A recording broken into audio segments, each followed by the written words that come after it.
Hello, and welcome back to this project, Mr. Bolger.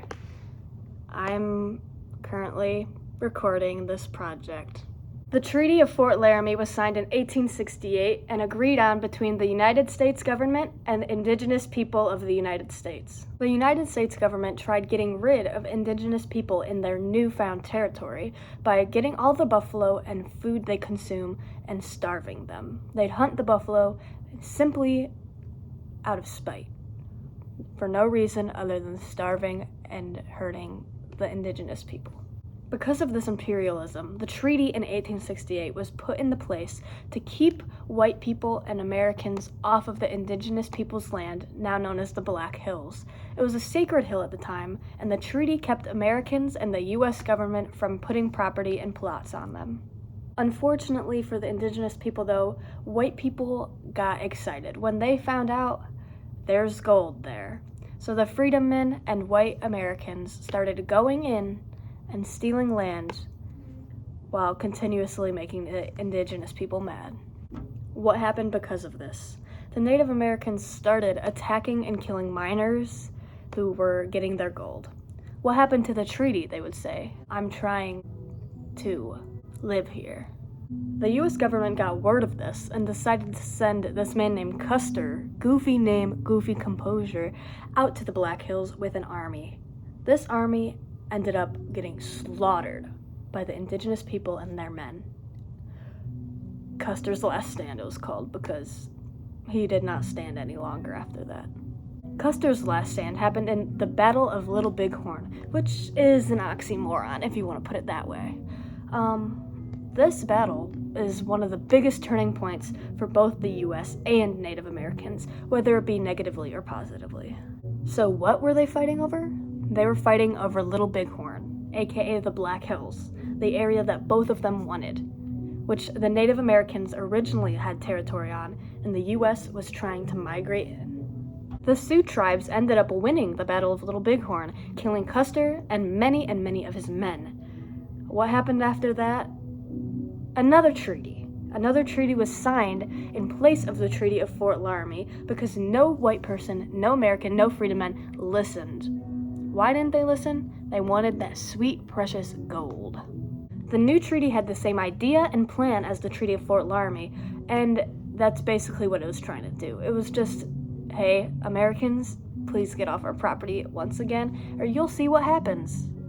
Maybe you won't live to see what happens. But even after the massive win at Little Bighorn, and after another treaty was put in place, the Americans decided to come back again. They wanted more. The army was ready to fight, and you know what they did? They fought. They killed 3 million Sioux Nation people, indigenous people, on their land they were promised in not one, but 2 treaties. So after that second treaty was put in place, and after almost every bloodline of the indigenous people was slaughtered and killed off, that's when they got the Black Hills back. But did they really? The Americans said no, once more. Tourism, gold, mining continued.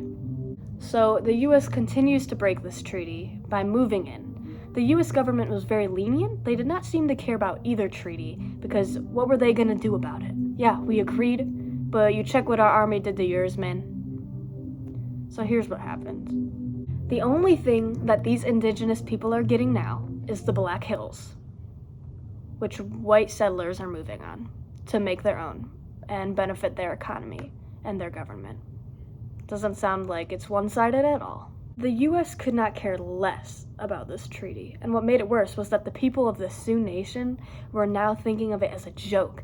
These white colonists were coming in, stealing their land, slaughtering their people over a treaty they agreed on, and continued to get mad at them, stealing their resources and stealing their property. The Sioux Nation is of course upset at the U.S. and their government because they are continuously breaking the treaty they thought they agreed on twice prior, many years prior, 8 to 10 years prior. And what's happening now? Christianity's flooding. Oh, you believe in a fire god? No, God. Christianity and Jesus, God. Also English. Here's English. No more other language. We only like English around here. So the US people were now indoctrinating indigenous children and teenagers with English, Christianity, their ways of life, their economy, and their townships.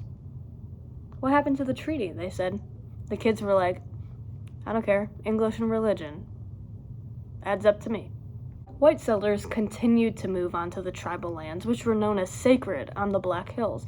So teaching English and Christianity to people who were supposed to have their own land and ideologies is sort of sketchy.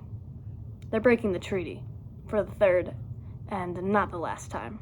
So it's 1980 now. I love Tears for Fears. So it's 1980, and picture this. There's a lot of things you could be picturing about 1980. I know what I'm picturing. But the US is now going to court with the indigenous Sioux people because this treaty is continuously broken.